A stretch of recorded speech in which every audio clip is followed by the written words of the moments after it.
문재인 대통령이 한미 정상회담을 위해서 오늘 오후 출국합니다. 문 대통령은 트럼프 대통령과의 회담에서 북미 대화 재개 방안을 논의하고 북한이 동의할 수 있는 수준의 단계적 이행 방안이 필요하다는 점 등을 역설할 것으로 보입니다. 김정은 북한 국무위원장은 어제 노동당 정치국 확대 회의를 주재하고 긴장된 정세에 대처하기 위해서 자력 갱생 등을 바탕으로 새 전략 노선을 관철하라고 지시했습니다. 오늘은 당 전원회의를 개최하고 북한 내 정책 기조를 밝힐지 주목됩니다.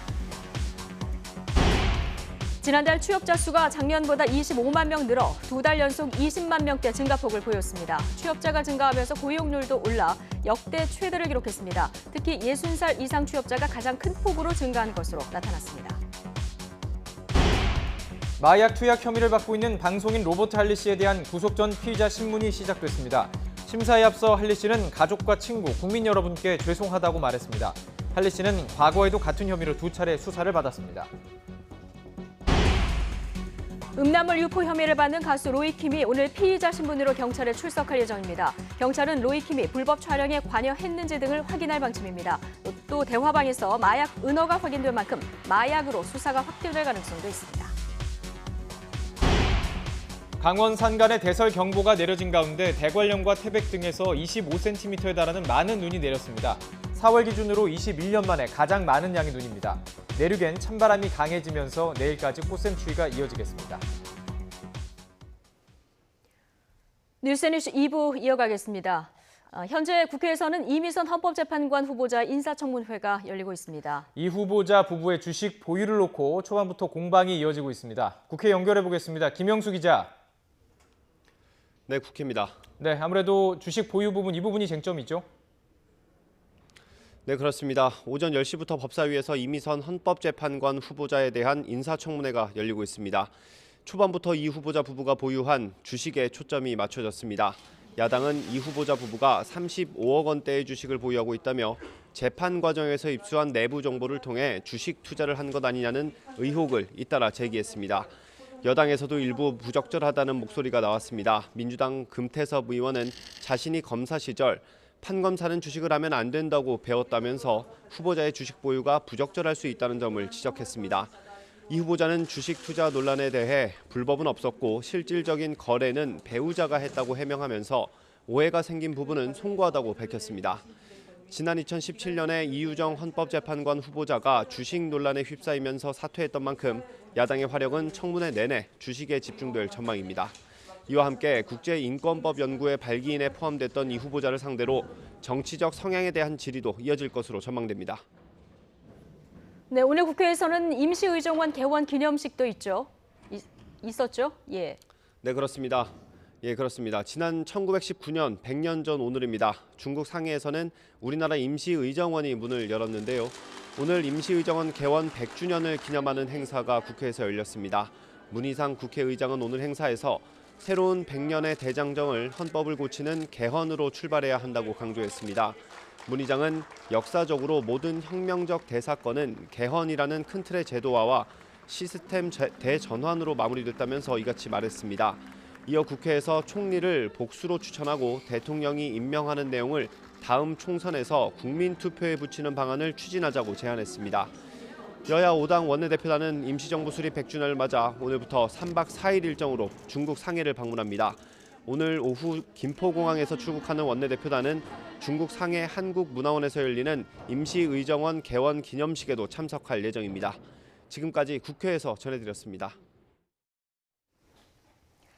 네, 북미 비핵화 협상 재개 분수령이 될 한미 정상회담을 위해서 문재인 대통령이 오늘 1박 3일 일정으로 미국을 방문합니다. 비핵화와 평화 체제 구축을 위한 정상들 간의 톱다운 외교가 본격적으로 재개되는 계기가 될 것으로 기대되고 있습니다. 취재 기자 연결해 보겠습니다. 신호 기자.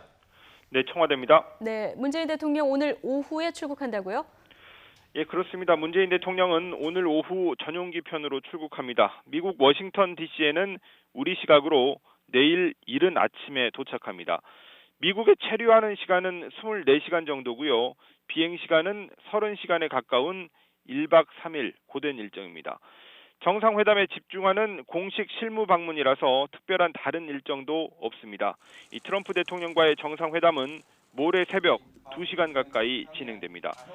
양국 정상 부부가 함께하는 단독 회담에 이어 이 핵심 외교 참모들이 배석하는 소규모 회담, 또 배석 범위를 넓힌 확대 회담 겸 업무 오찬이 이루어집니다. 북한이 동의할 수 있는 구체적인 비핵화 로드맵을 마련해서 한반도 평화 프로세스의 동력을 살리는 것이 이번 회담의 목표입니다.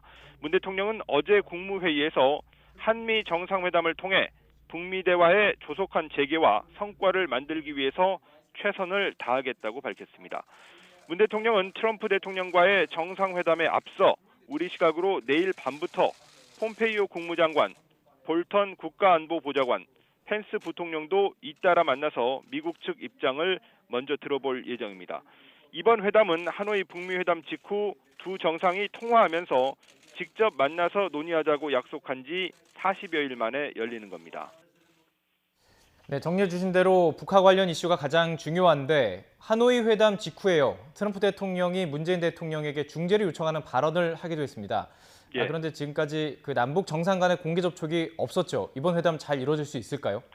예, 말씀하신 대로 공개적인 남북 대화는 없었지만 여러 형태, 여러 채널의 물밑 접촉은 계속 이루어졌다는 게 청와대의 설명입니다. 이 문 대통령과 김 위원장이 대화하지 않았더라도 이 미국 측에서 한미 정상부터 먼저 만나는 것도 방법이라고 제안해서 이번 회담이 이루어지게 됐습니다. 남북미 3국 정상들 간의 직접 대화, 이른바 톱다운식 비핵화 프로세스에 다시 시동을 걸기 위한 노력이 시작된 것으로 볼 수 있습니다. 핵심 의제는 역시 완전한 비핵화와 여기에 걸맞는 보상 조치의 순서를 어떻게 짤 것인지 하는 문제입니다. 완전한 비핵화까지 제재를 유지해야 한다는 미국과 비핵화 단계별 제재 완화를 주장하는 북한은 한치의 양보도 없습니다. 급기야 지난달 청와대가 이 all or nothing, 전부 아니면 전무라는 전략을 다시 생각하라면서 포괄적 합의, 단계적 이행이라는 중재안을 냈지만 북미 양측에서 즉각적인 반응은 아직 안 나왔습니다. 의제 조율을 위해 지난주 미국에 다녀온 김현종 국가안보실 2차장은 좋은 결과를 기대한다고 밝히기도 했는데요. 이번 회담 성과에 따라서는 문 대통령 귀국 이후 대북 특사 파견이나 4차 남북 정상회담, 또 상반기 중에 트럼프 대통령의 방한을 통해서 또 한 차례의 한미 정상회담이 연쇄적으로 이루어질 수도 있습니다. 지금까지 청와대에서 YTN 신호입니다.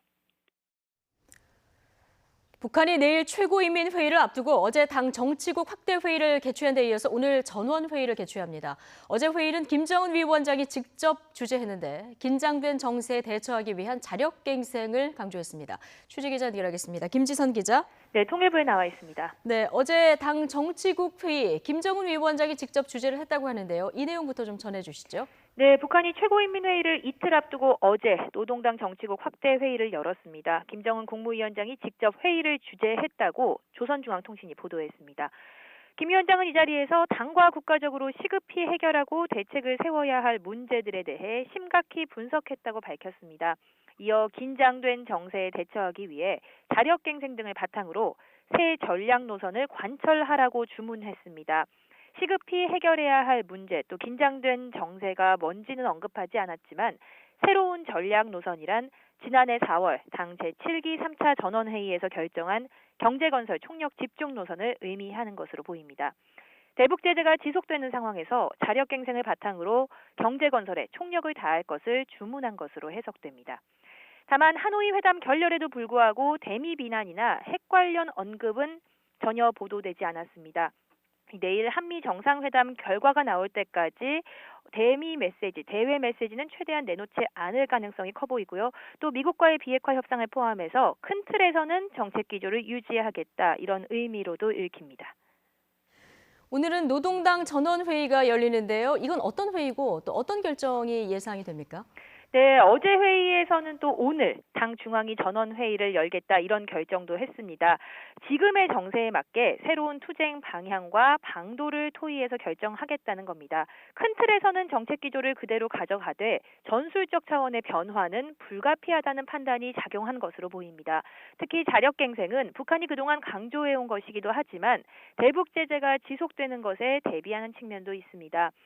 따라서 오늘 열릴 회의를 통해 미국과의 협상이 장기화되는 것에 대비해서 경제난 타개 방안 등 북한의 대내 정책 기조가 새롭게 나올지 주목됩니다. 과거 북한은 최고인민회의 개최 직전 당 중앙위 전원회의를 통해 주요한 결정을 발표한 적이 있습니다. 지난 2013년 4월엔 김정은 위원장 주재 하에 당 중앙위 전원회의를 열어서 핵경제 병진 노선을 채택한 바 있고요. 지난해 전원회의에선 병진 노선 대신 경제건설 총력 집중 노선을 채택했습니다. 지금까지 통일부에서 YTN 김지선입니다.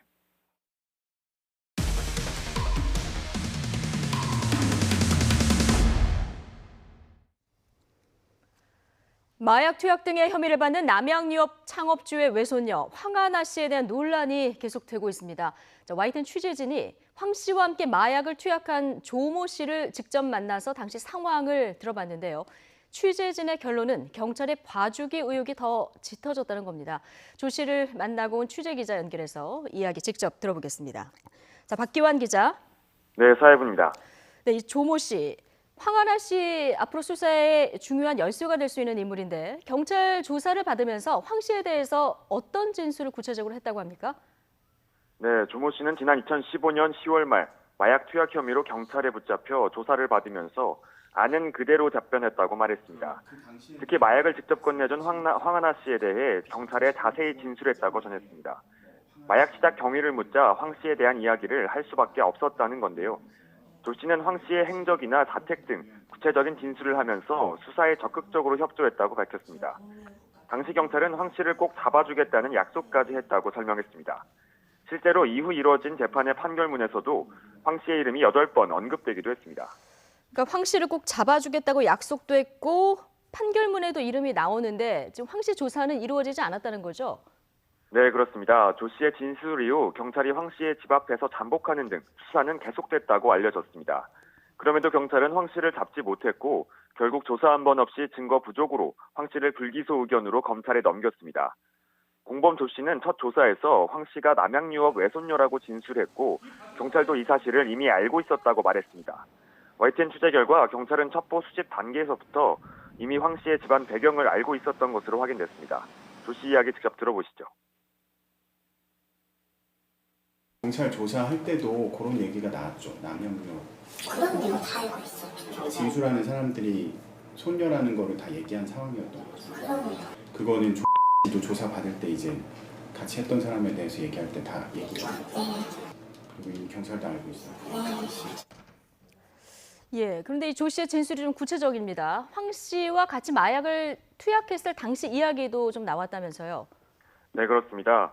황 씨가 마약을 권유했고 직접 주사해주기까지 했다는 건데요.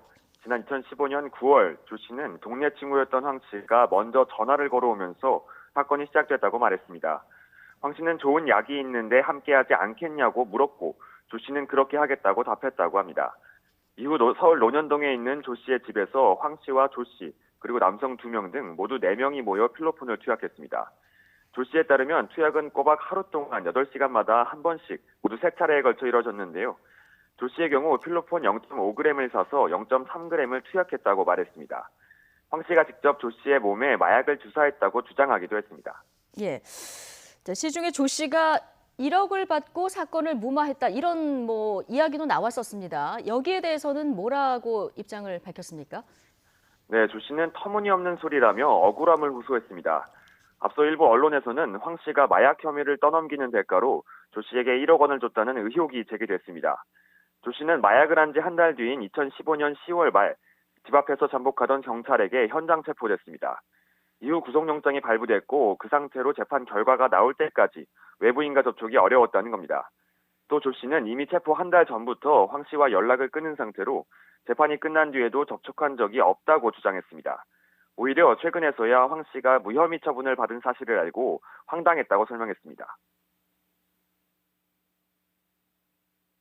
아예 어떻게 사는지도 모르고 황하나가 그 SNS 활동을 많이 했잖아요.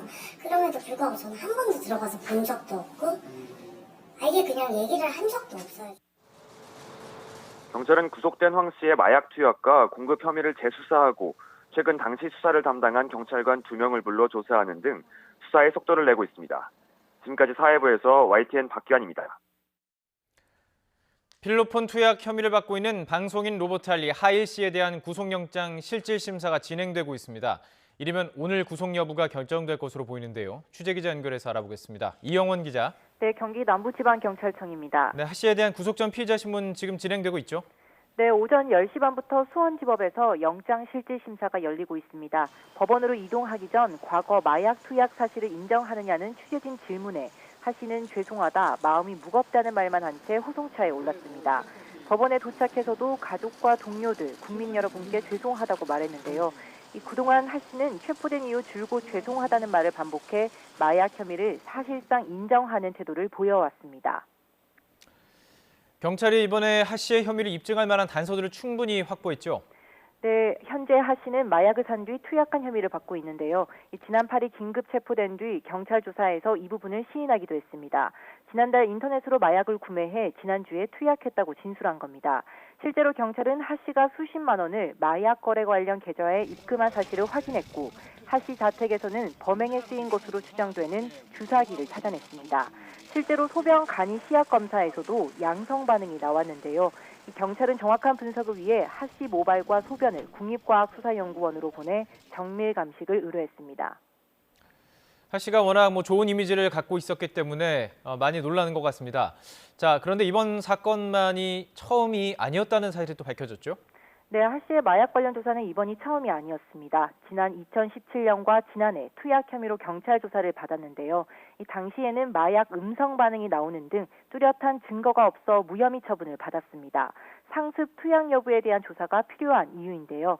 이 경찰은 영장이 발부되면 여러 차례 마약을 투약했는지, 공범이 있었는지 등에 대한 수사를 이어갈 방침입니다. 지금까지 경기 남부지방경찰청에서 YTN 이영원입니다.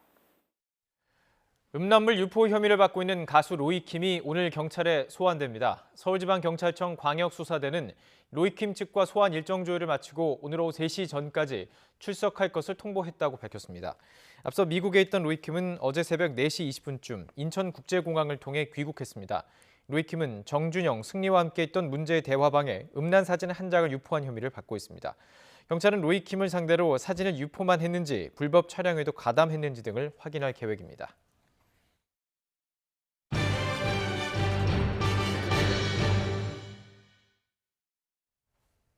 강원 산간에 대설경보가 내려진 가운데 4월 기준으로 21년 만에 가장 많은 눈이 내렸습니다.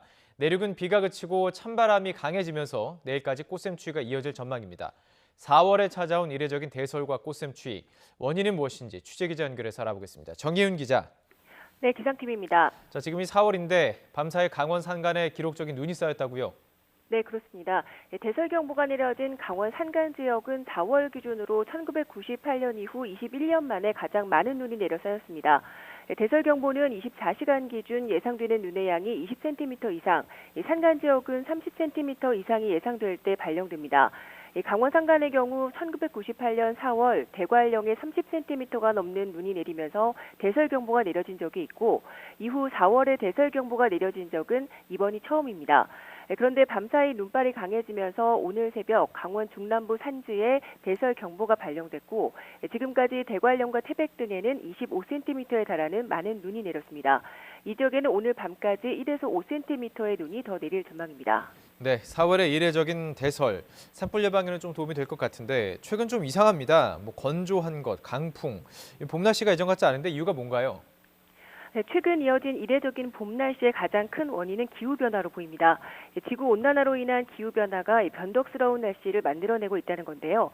전문가들은 최근 나타나고 있는 봄철 날씨의 경우 상층 한기와 온화한 남쪽 기단 사이에서 기온차로 인해 태풍급 강풍이 형성되거나 국지적으로 강한 비구름이 발생하게 됐다고 설명하고 있습니다. 특히 밤사이 나타난 강원 산간 지역의 폭설의 경우 상층 한기가 예년보다 강한 상태에서 동풍의 영향을 받는 동해안 지역에 이례적인 강한 눈구름이 형성된 것으로 보고 있습니다.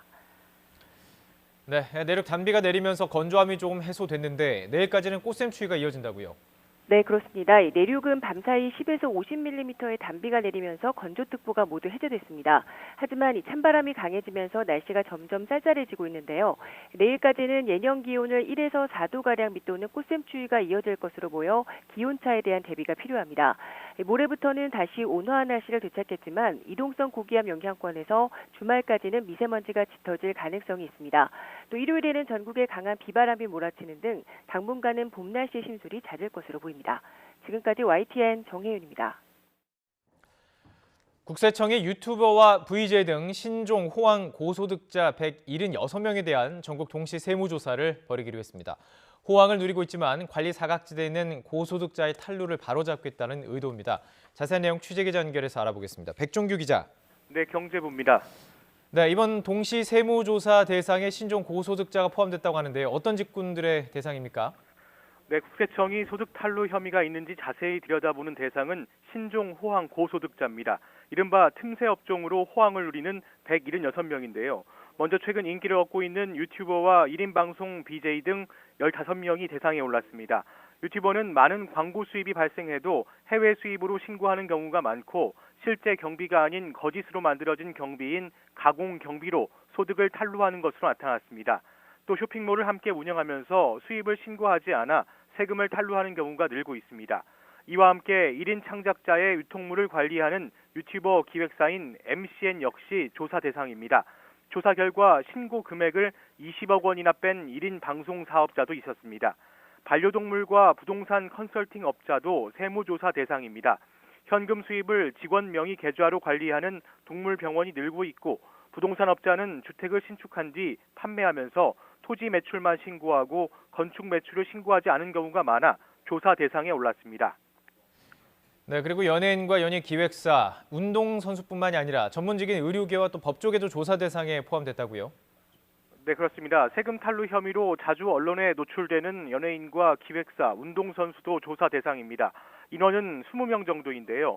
연예인은 팬미팅 참가비를 신고하지 않고 차량 유지비 등을 개인 소득에서 공제하는 사례가 빈번한 것으로 알려졌기 때문입니다. 또 1인 기획사를 세우고 가족 소유 주식을 높은 가격으로 사들여 가족에게 편법으로 부를 이전한 경우도 있었습니다. 국세청은 30억 원의 세금을 추징한 연예인도 있었다고 밝혔습니다. 또 가족 명의로 소속사를 만든 뒤 매니저 비용과 수수료 등을 빼고 소득을 신고한 운동선수 역시 대상입니다. 호황 전문직으로 알려진 의료계와 법조계, 건축계 39명도 조사를 받습니다. 성형수술 할인 이벤트를 하면서 현금 결제 수익금을 차명 계좌로 받는 병원이 많고 설계 용역 대가를 빼고 해외여행과 유용비 등을 경비로 계산해서 소득을 탈루한 건축사도 조사 대상입니다. 또 고액의 임대 수익을 올리는 임대업자 35명과 세무조사 이후 갑자기 소득이 줄어든 20명도 조사 대상에 포함됐습니다.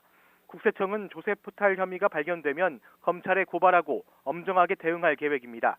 또 자영업자와 소상공인에게는 세무 검증을 최대한 자제하는 포용적 세정 지원을 강화해 경제 활력을 높이겠다고 밝혔습니다. 지금까지 경제부에서 YTN 백종규입니다. 서울에서 대형 유흥업소를 운영하면서 성매매를 알선한 혐의를 받고 있는 업주 A씨 등 일당이 경찰에 붙잡혔습니다. 서울지방경찰청 풍속수사팀은 지난달 강남 등 업소 4곳을 단속해 유흥주점 업주와 호텔 직원, 성매수 남성 등 47명을 성매매 알선 등의 혐의로 불구속 입건했습니다. A씨 등은 손님들을 같은 건물 안이나 인근 호텔로 이동시키는 이른바 풀살롱식 영업으로 성매매를 알선한 혐의를 받고 있습니다. 늦은 밤 혼자 귀가하는 여성을 노려서 오토바이 날치기 행각을 벌인 30대 남성이 붙잡혔습니다. 서울 강남경찰서는 절도 등의 혐의로 39살 김모 씨를 구속했습니다. 김 씨는 지난달 25일 서울 역삼동 인근에서 퇴근 후 집으로 돌아가던 여성에게 접근한 뒤 피해자 가방을 훔쳐서 달아난 혐의를 받고 있습니다.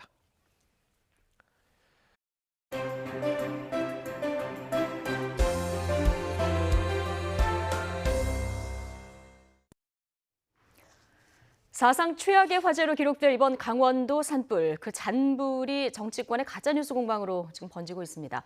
청와대는 가짜뉴스와 관련해서 초강경 대응을 예고했는데요. 정치권에서는 어떻게 보고 있는지 박범계 더불어민주당 의원 그리고 장제원 자유한국당 의원 두 분과 이야기 나눠보겠습니다. 어서 오십시오. 안녕하십니까? 네, 안녕하세요. 반갑습니다. 안녕하세요. 이야기하기 민망한 온갖 설들이 지금 유튜브 방송을 통해서 퍼져나가고 있습니다. 전국을 들썩이게 한 문제가 되는 발언들 먼저 영상으로 보고 이야기 나눠보겠습니다.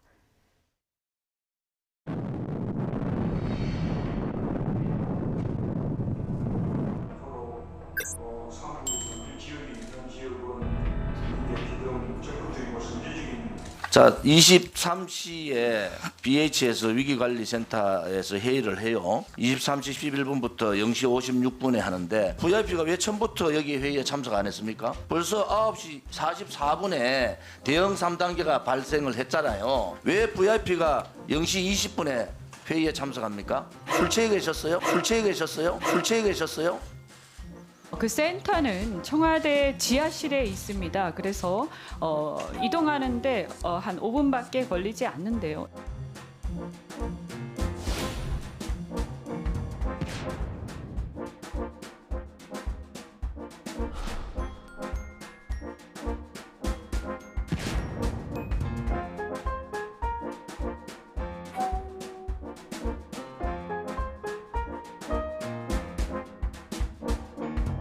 청와대 측에서는 대응할 가치가 없다 이렇게 얘기를 하는데요.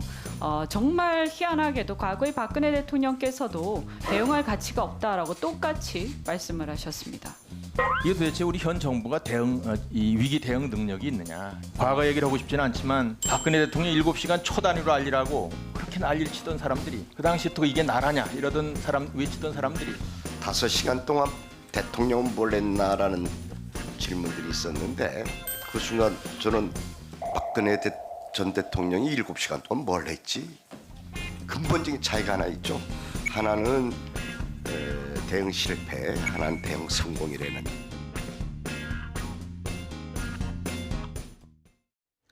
네, 지금 보신 여러 가지 설들이요.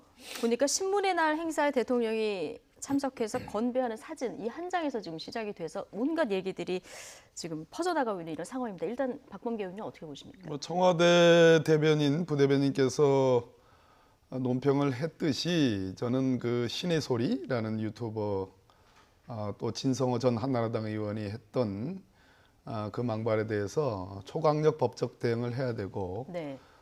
지금 대통령께서 진짜 우리나라의 국가 안보와 관련해서 미국에 가서 트럼프 대통령과의 정상회담을 눈앞에 두고 있는데 국내에서 도와주지는 못할 망정 이러한 막말을 했다는 것은 아주 강력하게 대처를 하고 아주 신속하게 수사를 해야 된다. 예, 당 차원에서도 그 고발을 검토하고 있습니다. 당연히 그렇게 해야 될 거고요. 예. 이 문제가 사실은 뭐 자유한국당과 직접적인 관계는 없습니다만은 예.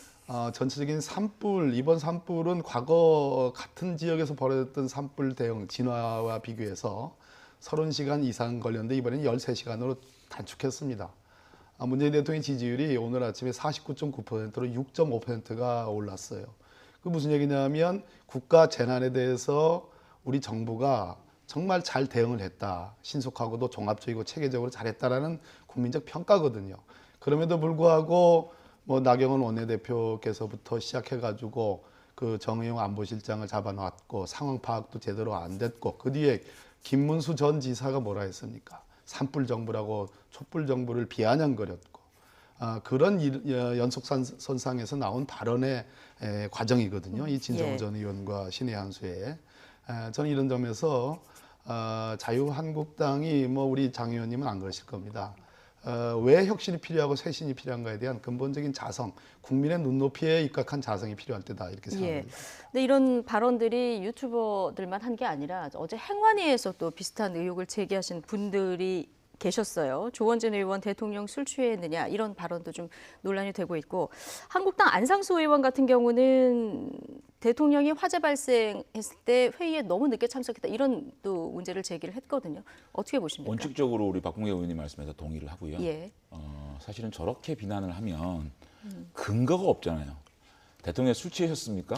그러니까 술 취한 근거가 있게 발언을 해야 되는데 예. 근거가 없는 발언이기 때문에 오히려 대통령을 비판하는 데서 역효과가 날 거라고 생각이 들어요. 저거는 대통령한테 포인트를 주는 야당의 언행이거든요. 네. 그래서 저는 뭐 철저하게 우리 박범계 의원님 말씀에 동의를 하고 다만 안상수 의원께서 말씀하신 거는 대통령께서 위기관리대응센터에 회의가 진행되는 과정에 나오셨거든요. 그런 게 대해서 대통령께서 상황, 산불의 상황에 대해서 실시간으로 잘 보고를 받고 있었는지에 대해서 정부에서 청와대에서 말씀을 하면 해결될 문제라고 생각합니다. 예.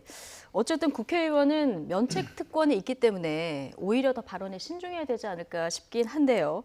청와대도 아까 말씀하신 대로 강력 대응하겠다고 민주당 차원에서도 좀 대응 검토하겠다 하셨는데 뭐 일부 정치인들이 이 면책 특권에 기대해서 조금 이런 발언들을 좀 악용하고 있는 것이 아니냐 이런 지적도 나오거든요. 어떻게 보십니까? 국회의원 특권은 이제 헌법상의 특권이 두 예. 가지가 있죠. 불체포 특권하고 면책 특권이 있는데 불체포 특권에 대한 개선의 목소리는 여야 간에 국회의원들이 상당한 공감대가 있습니다. 저는 예. 개헌이 된다면 불체포 특권을 없애자는 쪽의 그런 찬성 의견인데요. 면책 특권에 대해서는 국민의 목소리가 어쨌든 국회의원들이 할 말은 해야 되는 그러한 입을 잠그는 네. 그러한 부정적인 효과도 있기 때문에 좀 신중히 접근하자는 것이 대체적으로 여야 국회의원들의 공통된 인식입니다. 예. 문제는 이것을 법적으로 국회의원들의 발언을 가지고 평가해서 뭐 처벌하고 대응하는 문제의 것이 아니라 이제는 국민들이 이 촛불을 지나면서 국회의원의 일거수일투족 한 행동 한 행동 모두를 다 평가하고 그것이 언론에서 가만히 있지는 않지 않습니까? 전부 다 그대로 반영이 되고 그래서 결과적으로는 국회의원들의 차기 뭐 공천이나 선거에서 저는 걸러지는 그러한 사례가 축적이 되면 뭐 이런 막말 퍼레이드는 저는 상당 부분 없어질 거라고 생각을 합니다. 네, 결국은 보시는 시청자들, 국민들이 판단할 것이다. 그렇습니다. 예, 이런 얘기를 해주셨는데요. 자, 이거는 뭐 가짜 뉴스는 아니고 지금 민주당과 한국당 사이 공방인데요. 산불 원인을 두고 지금 여러 가지 얘기가 나오고 있습니다. 한국당에서는 이번 산불이 문재인 정부의 탈원전 정책 때문이다. 이 얘기가 곳곳에서 지금 나오고 있는데. 누가 그러셨어요? 오, 여기 많이 하셨습니다. 저희 그래요? 정용기 정책위 의장도 하셨고요. 그리고 제가- 원내대표도 비슷한 발언을 하신 것 같은데요. 나경원 원내대표께서 그런 말 하셨어요? 제가 이거 아닌 좀 것 확인을 같은데? 해보겠습니다. 예. 정책위장하고 얘기를 안 해봐가지고 네. 그 탈원전 정책 때문에 산불이 이렇게 발생했는지에 대한 근본적인 예. 근거에 네. 대해서 듣지 못했기 때문에 예. 요 발언에 대해서는 다 동의가 안 됩니다. 그러니까 한전 예산이 삭감이 됐기 때문에 여러 가지 그거는 시설 그거는 유지 좀 비용이 삭감이 돼서 결국 이렇게 인재로 이어졌다. 이런 아니, 그러니까 예컨대 주장이었거든요. 그러한 예. 것들이 한전 예산이 삭감되고 예. 그거를 통해서 여기 보면은 전신주 예산을 대폭 삭감하면서 예. 산불가 연계됐다라는 입증을 할 수 있는 근거를 제시하면서 말을 했으면 좋지 네. 않나 싶은데 저로서는 이 문제에 대해서 제가 아, 뭐 특별한 상식이 없습니다. 예, 알겠습니다. 박범계 정책위 의원님. 의장이기 때문에 적어도 자유한국당은 우리 해방 이후에 정부가 수립된 이후에 가장 오랫동안 집권했던 책임 있는 정치 세력입니다. 그 제1야당이기도 하고요. 제1야당의 정책위장께서 지금 장 의원님 말씀하신 것처럼 특별한 우리가 이제 형법적으로 인과관계론이라는 게 있고 예. 인과관계 중단론이라는 게 있습니다. 그러니까 한전의 예산이 부족하기 때문에 저 일선에서 고성에 산불이 난 것까지 인과관계를 연결하려고 그러면 몇 가지 중요한 팩트적 근거들이 있어야 되는데 예. 근거 없이 그렇게 이게 탈원전 때문이다라고 얘기한다는 것은 저는 정책위 의장답지 않다. 근데 그렇게 얘기를 저는 듭니다. 사실은 이제 이러한 산불을 가지고 이렇게 막 이렇게 정치적 발언들을 막 하는 네. 거에 대해서 산불을 통해서 집을 잃고 논을 잃고 가축을 잃고 그 삼터가 없어진 그분들에 대한 그렇죠. 얘기가 아니라고 예. 생각이 들어요. 이 문제는 여야 없이 정말 그 최선을 다해서 이제 지금 사후 대책을 어떻게 할 것이냐, 이분들을 어떻게 다시 한번 제대로 살 수 있도록 도와줄 것이냐에 대한 논의를 하고 네. 그 다음에 정확한 산불 원인에 대해서는 국회에 좀 그 따져볼 이후에, 필요가 예. 있는데 우리 황교안 대표께서도 산불 문제에 대해서는 극도로 좀 말을 아끼고 조심하라는 얘기를 하셨기 때문에 네. 한국당의 기조는 그런 걸로 알고 있습니다. 예, 언행에 특별히 조심해라. 그렇습니다. 예, 이런 그분들에는 얘기를 얘기가 아니죠. 예. 자, 그러면 소방관 국가직화 문제 이것도 이제 지금 여야 간에 공감대는 이루어지고 있는데요. 장 의원님께 먼저 그럼 여쭤보겠습니다. 이 걸림돌이 어떤 겁니까? 아니 근데 예. 이게 지금 그 경찰도 자치경찰제를 한다 예. 그러고 또 소방도 지금 사실상 자치 소방 제도가 돼 있지 않습니까? 예. 그럼에도 불구하고 지금 우리 소방 공무원들이 너무 고생을 하시고 그분들이 각 지자체의 어떤 그런 재정 상황에 따라서 처우가 조금씩 다른 부분이 있거든요. 그리고 그분들이 가장 원하는 것이 국가직이기 때문에 예. 저는 시스템은 그대로 운영하되 그분들에 대한 지위, 교원같이 교원도 국가직이지만 실제로 교육 자치가 되고 있지 않습니까? 예. 소방 공무원도 국가직으로 하되 시스템 운영은 지방자치제에서 할 수 있는 예. 그런 방향으로 간다 그러면 저는 동의할 수 있다고 예, 생각합니다. 뭔가 좀 지혜를 모아볼 수 있다. 그렇습니다. 근데 이제 야권에서는 정부 여당 내에서도 좀 의견 일치가 안 되는 부분이 있다. 실제로 박원순 시장 같은 경우는 이게 지방 분권에 역행한다 이런 얘기도 하신 적이 있어서요. 지금 어떤 문제가 있냐면요. 지방으로 가면 이제 소방청이 지금 독립이 됐지 않습니까? 과거 박근혜 정부 때 원래 독립되어 있는 것을 안행부 산하로 넣으면서 여러 가지 문제가 생겼고, 이번에 소방청이 이제 문재인 정부 들어와서 독립이 되면서 말 그대로 전국에 1000대에 가까운 소방차가 순식간에 고성 산불의 대책을 위해서 집중을 할 수 있었던 가장 큰 동력이고, 그것이 조기 진화의 가장 큰 힘이었습니다.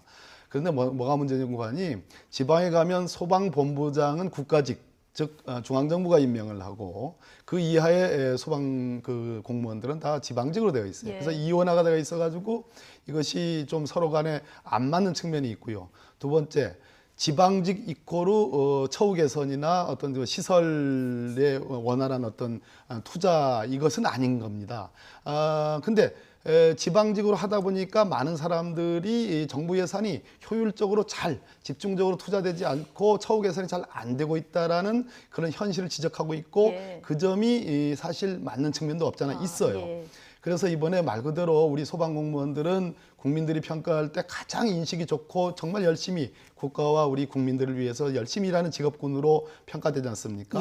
그래서 지방직으로 있으면서 투자와 처우 개선이 정말 원활하게 된다면은 큰 문제가 되지 않을 겁니다. 그러나 그렇지 않기 때문에 정말 국민적 성원과 박수를 받는 소방직을 국가직으로 해서 국민들의 80%가 지금 찬성하거든요.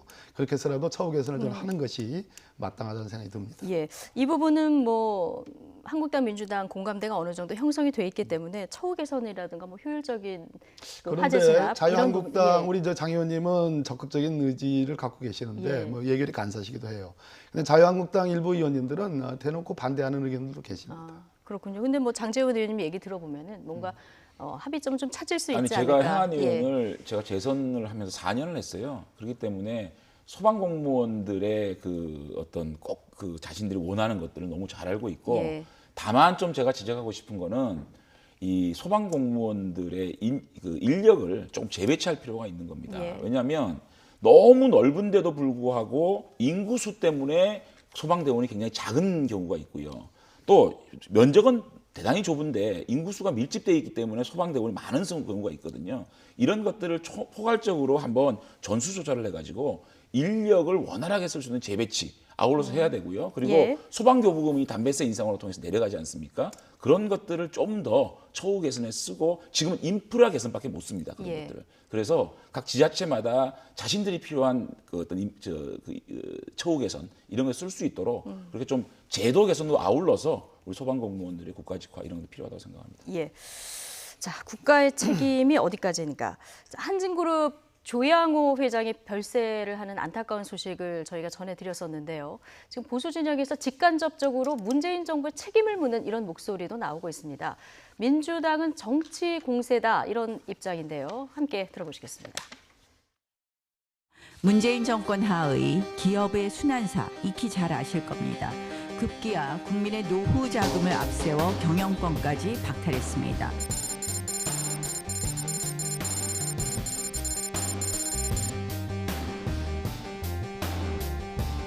압수수색을 18번이나 당했다든지 본인이 최근에 극심한 스트레스에 시달렸다든가 그런 내용은 전혀 보이지가 않습니다.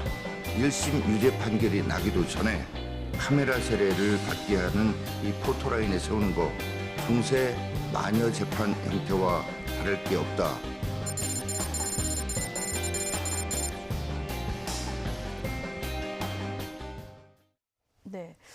그러니까 조양호 회장의 별세가 직간접적으로 문재인 정부의 책임이 있다. 한국당 내에서 이런 목소리가 지금 나오고 있거든요. 장제원 의원님 오늘 제가 뭐라고 얘기해야 될까요? 개인 의견을 얘기해 주시면 됩니다. 조양호 회장님의 별세 문제를 또 정치권에서 갖고 와서 또 문재인 정권 탓이라고 얘기하는 거에 대해서는 조금 동의가 안 되고요. 어쨌든 이런 것 같아요. 당에서는 문재인 정부가 너무 기업을 옥죄고 있고 또 사실상 이번에 한진그룹의 조양호 회장님 같은 경우에는 스트레스 코드 때문에 경영권을 박탈당하지 않았습니까? 그러니까 국민연금의 주주권 행사가 좀 과도하다 이렇게 보시는 그 이후에 굉장히 심리적 압박을 또 느꼈다. 이제 그런 것들을 강조하기 위해서 말씀을 하셨는데 사실은 저는 좀 스튜어디십 코드는 조금 지금 현재에 바로 실시하는 문제가 좀 있다. 저는 근본적으로 취재는 동의하지만 첫째는 국민연금의 인사 문제, 이사장이 예. 전문성이 있는 분이 아니고 정치적 낙하산이 대부분이었고요. 지금도 김성주 전 국회의원이 연금공단 이사장을 맡고 있는 그런 인사가 정치적으로 완전히 단절된 객관적인 전문가가 영입됐을 때 가능한 것이고, 두 번째는 이 기업의 5% 이상의 지분을 갖고 있는 게 200개 회사고요. 10% 이상을 97개를 가지고 있습니다. 예. 그러니까 이 국민연금은 이 수익을 담보하기 위해서는 다변화시켜야 돼요. 투자를. 그래서 예. 5% 이하로 한 기업에 대한 5% 이하의 주식을 가지고 있는 요런 그런 독소 조항들이 좀 없어졌을 때 스튜어디십 코드를 좀 우리가 실행하는 게 맞지. 지금은 예. 조금 과한 정치적 어떤 개입이라든지 이런 게 가능하기 때문에 예. 그런 신중할 필요가 있다는 말씀. 스튜어디십 조양호- 코드 취지는 좋은데 이게 지금 기업 현 상황을 감안했을 그렇죠. 때 시기상조다 이런 얘기신데요. 저런 그 조양호 이제 고인이 되신 그 회장의 죽음에 대해서 정책으로 악용을 하는 겁니다. 저거는 결국은 이번에 한진그룹의 소위 주주총회에서 연기금이 도대체 조양호 회장의 체제로는 워낙 갑질 경영을 했고 그 가족 일가가 전 국민적 공분을 받은 거 아니겠습니까? 예. 그것이 원인이 돼서 결국은 경영권을 박탈한 거예요. 그런데 국민연금이라는 연금만 반대를 한 것이 아니고 외국에 뭐 예를 들어서 캐나다, 미국에 있는 외국 기금까지도 다 반대를 했습니다. 더 이상 국민의 관점 또 국제적인 관점에서도 조양호 회장의 오너십을 용인했다가는 회사의 어떤 경쟁력 자체가 무너질까 봐에 대한 그 주주들의 일종의 정확한 목소리입니다. 예. 스튜어디십 코드를 결국은 반대하기 위해서는 자유한국당 일부 의원들이 저렇게 또 뭐 보수적인 분들이 고인의 죽음을 지금 악용한다고 보는데요. 예. 김성주 지금 그 국민연금 이사장의 말씀을 하셨지만 아시다시피 우리 뭐 장재원 의원님도 저랑 같이 간사를 하시면서 간사는 안 했죠. 제가 간사를 했죠. 하면서 그 당시 국정농단 청문회 때 그게 뭡니까? 이재용 삼성전자 부회장 것만 하더라도 국민연금이 정말 투명하지 않게 삼성물산과 제일모직 합병 문제에 대해서 삼성의 손을 들어주면서 그때부터 문제가 됐던 거예요. 그래서 그런 식의 국민연금 운영은 옳지 않다라는 국민적 요구가 있었기 때문에 예. 실질적인 주주인 국민들의 위임을 받아서 수타자 어떤 책임전문위원회라는 그 국민연금 안에 투명하고 객관적인 그 전문위원회가 있습니다. 예. 거기서 의논을 해가지고 결정하는 겁니다. 과거에는 그 당시 그 두 기업의 합병과 관련해서는 지금 그 양반 지금 뭐 구속 기소돼 가지고 재판 받았지 않습니까? 자기 마음대로 정권의 대통령의 압력을 받아 가지고 그때 그 합병을 찬성했던 예. 그런 것과 이번에 스튜어디십 코드는 다른 것이다. 결국 이런 막말 퍼레이드는 스튜어디십 코드를 기업에 적용하지 않기 위해서 저는 그렇게 악용하는 것이다. 예. 아니, 근데 동의를 하는데요. 국민연금이 한 주요 대기업의 지분을 10% 이상 가지고 있는 것은 굉장히 과한 거예요.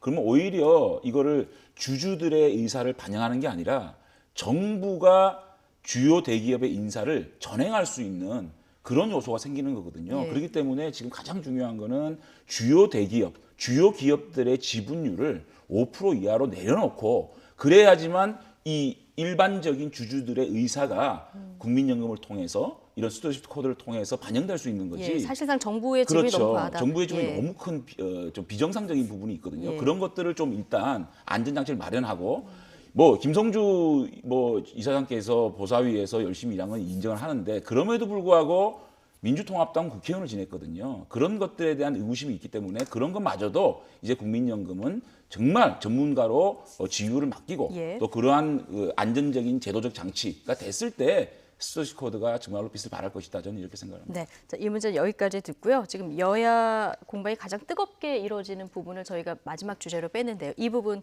관련해서 지금부터 이야기 나눠보겠습니다. 임명강행 후폭풍이 지금 가라앉지 않고 있습니다. 어제에 이어서 국회 법사위에서는 헌법재판관 후보자 인사청문회가 지금 열리고 있습니다. 야당 의원들 사이에서는 인사청문회 뭐하러 하냐 이런 무용론까지 나오고 있는데요. 한국당 어제 청와대 앞에서 긴급 의총도 열었습니다. 이 모습까지 차윤주 앵커가 정리해드립니다. 박영선, 김현철 장관 임명에 대한 야당의 반발이 계속되고 있습니다. 자유한국당 어제는 청와대 앞에서 긴급 의원총회까지 열었는데요. 민주당은 한국당이 있어야 할 곳은 청와대가 아니라 국회라고 비판했습니다. 이게 청와대냐? 조국 수석의 경질은 물론 이렇게 오만하고 불통하고 그리고 야당을 무시하는 청와대 전면 개편해 주십시오. 국민을 무시하는 문재인 정권 반드시 바로 잡겠습니다. 싸우자! 우리는 이긴다! 한국당은 가야 할 곳은 청와대 앞이 아닙니다. 국회의사당에서 일을 해야 합니다. 정쟁의 불똥은 국회 법사위에 문형배 헌법재판관 후보자 인사청문회로 옮겨붙었습니다. 여야 설전이 벌어지면서 1시간 만에 정회되기도 했는데요. 현장 상황 들어보시겠습니다. 청와대와 여당의 유감 표명과 재발 방지가 선행되지 않고서는 청문회가 진행돼서는 안 된다고. 이런 인사청문회 저희들이 과연 해야 되느냐. 이게 국민을 상대로 독선과 오만을 부리는 것이다. 여기서 문영배 후보자에 대한 어떤 의혹이 나와도 대통령은 임명하실 겁니다. 문영배 헌법재판관님 축하드립니다.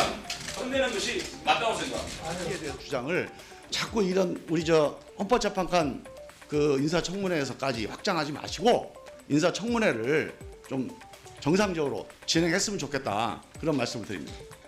지금 자유한국당 의원님들께서 국회를 파행시킨 게 총 16회입니다. 국회의 역할, 그건 제대로 수행을 하고. 이렇게 이른바 청문회 무용론을 두고 후보는 뒷전, 여야의 전면전이 벌어지는 청문회 모습이 펼쳐졌는데요. 정쟁 속으로 빠져든 국회, 어떻게 해법을 찾아야 할까요? 오늘 오전에도 법사위 참석하셨다 오신 지금 거죠? 이미선 후보자 청문회 예. 중에 제가 잠시 나왔습니다. 먼저 좀 화면에 등장하셨으니까. 근데 이게 정쟁입니까? 예. 저희들이 정당한 요구 아닙니까? 아무리 그렇지만 제1야당 자유한국당, 제2야당 바른미래당이 그토록 반대하는 후보를 이렇게 청문회 전날 바로 임명을 해버리면 저희 청문회 하지 말라는 얘기 아닙니까? 저는 차를 타고 국회에 가면서 청문회를 하러 가는데 우리가 이걸 왜 해야 되나? 그냥 이미 그분은 후보자가 아니라 헌법재판관으로 앉아있는 거 아닌가, 이런 생각이 들거든요. 후보 청문 과정에서 정말 의혹이 나오고 그 의혹이 해결 세도가 되지 않았다면 대통령께서 다시 한번 확인을 해봐라 라는 어떤 그런 설득과 양해를 구하는 시간도 없이 바로 임명해버리고 외국 가셔버리면 우리 보고 아무것도 하지 말까, 청문회는 통과가 되냐, 이렇게 될 수밖에 없는 거 아닙니까? 그러니까 자연히 야당에서는 청문회 무용론이 나올 수밖에 없고, 청와대에 가서 아니 대통령이 법적으로 임명할 수 있는데 임명을 해버렸는데 우리가 반대하는데 저희들이 의사표현을 할 수 있는 방법이 뭐 있을까요? 대통령이 계신 청와대 가가지고 정말 힘 약한 야당이 이거 처리하라, 그리고 적어도 임명 강행했으면 이 부분에서는 책임이 있는 국민소통수석이 나와서 그러지 않았습니까? 국민 눈높이 받지 않는 인상인 것 같다, 이 자인을 했으면 거기에 대한 책임을 져야 되지 않겠습니까? 아무리 그렇지만 11번의 인사가 낙마됐고 10번의 인사 임명을 강행을 했습니다. 그러면 그 인사를 추천한 사람, 그리고 인사를 검증한 사람은 책임을 져야 되는 게 당연한 거 아니냐라는 야당의 저는 정당한 목소리라고 저는 생각합니다. 네, 그래서 지금 투쟁을 하고 있는 이런 상황이라고 제가 말씀하셨고, 좀 얘기를 좀 할게요. 예, 질문을 질문 말고 그것이 쟁점인 것 같아요. 자, 어제도 이제 이걸로 우리 장제원 의원님하고 한판 했는데 그럼에도 불구하고 현행 인사청문회 제도는 의미가 있는 거예요. 왜 그러냐면 두 분이 낙마가 됐어요. 국토부 장관과 이제 정보통신부 장관 후보가 낙마가 됐죠. 7분 중에 2분. 그러면 웬만큼 한 겁니다. 또 국민의 눈높이에 봤을 때 이거 청문회 하나만 해야 그게 아니지 않습니까? 청문회를 했기 때문에 7분 중에 2분이 낙마가 된 거 아니겠어요? 그런데 우리나라 국회 청문회 제도는 대통령의 인사권과 국민의 눈높이라는 국회의 검증이라는 두 가지 제도가 잘 조화가 된 겁니다. 예를 들어서 국무총리라든지 대법원장이라든지 헌법재판소장 이런 분들은 국회의 동의 없이는, 즉 야당의 동의 없이는 통과될 수가 없어요. 임명할 수가 없어요. 네, 야당 동의 없이 통과될 수가 없는 거죠. 그러나 국무위원들, 있고. 장관은 국회의 동의를 필요로 하지 않습니다. 그럼에도 불구하고 청문회를 합니다. 왜? 국민의 눈높이 검증이라는 것을 해야 되기 때문에. 그래서 7분 중에 2분이 낙마가 됐어요. 그럼 웬간하면 된 겁니다.